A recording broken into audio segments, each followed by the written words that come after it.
আমাকে না দিয়ে খেয়েই যাচ্ছে। সালমান ভাই চলে এসছে আমার সঙ্গে দেখা করতে। আরে অবাক কাণ্ড, তো দাদা বৌদির বিরিয়ানি, এই দেখো মালদায় বসে দাদা বৌদির বিরিয়ানি। হ্যালো এভরিওয়ান, আজকে আমাদের কলকাতা থেকে শিলিগুড়ি যাত্রার প্রথম পর্ব।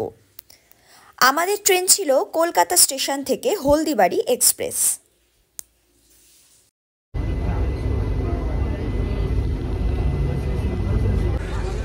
এখন বাজে ঠিক 9:05 আর একদম এক্স্যাক্ট টাইমে কিন্তু ট্রেনটা ছেড়ে দিয়েছে, মানে 9:05-এ ছেড়ে দিয়েছে। আমি তারপরে ভিডিওটা করা শুরু করলাম।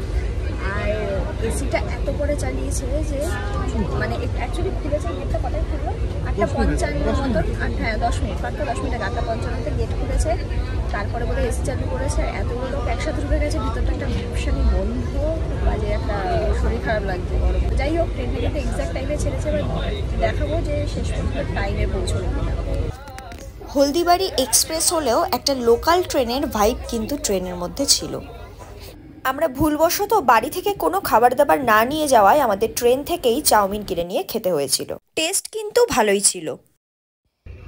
বিভিন্ন জাংশনে ট্রেন দাঁড়ালেও ট্রেনটা এমন জায়গাতেই দাঁড়াচ্ছিল যেখানে কিন্তু একটাও দোকান ছিল না, আমরা কোনো খাবার দাবারই সেখান থেকে কিনতে পারি। সালমান ভাই চলে এসছে আমার সঙ্গে দেখা করতে। সালমান খুব খুব খুব একজন আদরের ভাই। সালমানের আইডি আমি দিয়ে দিচ্ছি। সালমান আইডি বলে দেখো, সালমান শেখ 5782। ট্রেন এখন পৌঁছেছে মালদা জাংশন। 8-9 মিনিট মতন ট্রেনটা লেট আছে। তবে আনন্দের বিষয় হচ্ছে এখানে তোমরা দেখলেই সালমানের সাথে দেখা হয়ে গেছে, মানে দেখা হয়নি, ও কল করে রীতিমতো তাকে ডেকেছে এবং ও আমাদের জন্য নিয়ে চলে এসেছে বিরিয়ানি। কারণ যে কটা স্টেশনে গাড়ি দাঁড়াচ্ছে, এমন জায়গায় দাঁড়াচ্ছে যেখানে একটা দোকান আমরা পাচ্ছি না, কিছু কিনবো সেই পরিস্থিতি নেই। তো ফাইনালি অমৃত পেয়ে গেছি আমরা এখন। আরে অবাক কাণ্ড, তো দাদা বৌদির বিরিয়ানি, এই দেখো মালদায় বসে দাদা বৌদির বিরিয়ানি। বিরিয়ানির টেস্ট কিন্তু সত্যি অসাধারণ ছিল।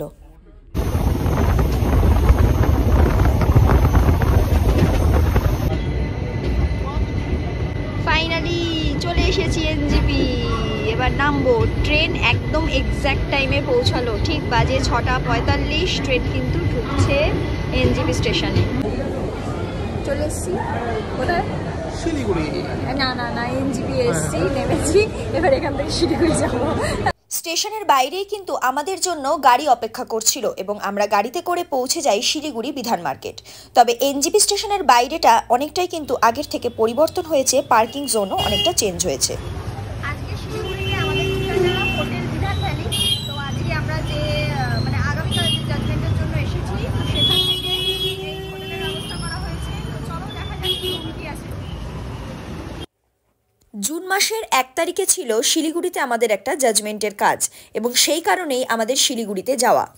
সেই ব্লগ কিন্তু তোমরা এর পরবর্তী পর্বেই দেখতে পেয়ে যাবে। হচ্ছে আমাদের প্রথম দিনের থাকার জায়গা। দেখে নাও একবার রুমটা, খুব ছোটখাটোর মধ্যে কিন্তু বেশ সুন্দর। কিন্তু একবার এদিকে দেখাও। আমরা অলরেডি ব্যাগ ট্যাগ সব রেখে দিয়েছি। এখানে একটা সুন্দর মিরর আছে, একটা টেবিল রাখা আছে, চেয়ার একটা দেওয়া আছে, বেড দুজনের জন্য যথেষ্ট ভালো। আচ্ছা, এখানে আছে একটা ছোট্ট, যেটা টেবিলের পাশে যেমন থাকে। আচ্ছা, এদিকে হলো এটা বিছানোর উপর উঠে দেওয়া যাবে, এই যে কভার। আর এদিকে আছে একটা জানলা, চারটা দিকে বাহ, দেখো রাস্তাটা পাশে। দেখে নাও। আমরা এখন আছি নেতাজি ক্যাফে।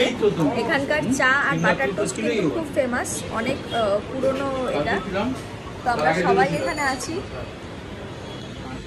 পরের দিনের সেমিফিনালে নিয়েই চলছিল আমাদের মিটিং পর্ব এবং তার সাথে চলছিল টুকটাক খাওয়া দাওয়া।